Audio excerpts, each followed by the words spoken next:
Ate Jen,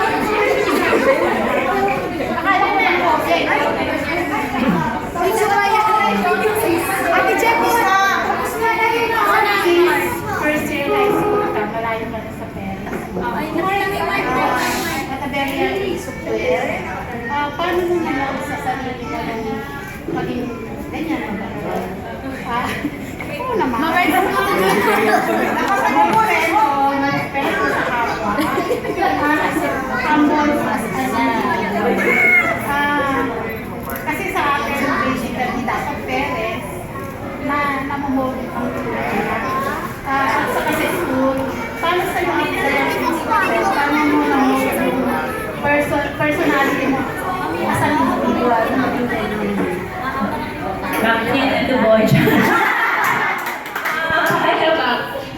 Well, honestly naman, nung high school na ako, every weekend naman nag-uuwi na talaga ako.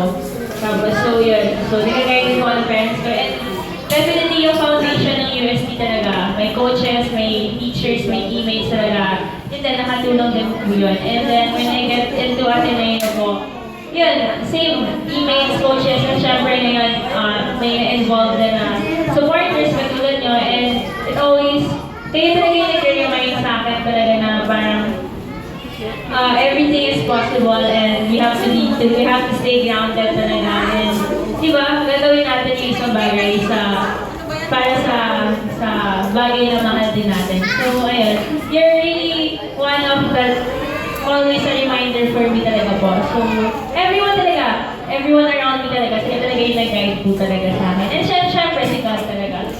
Sobra. Thank you.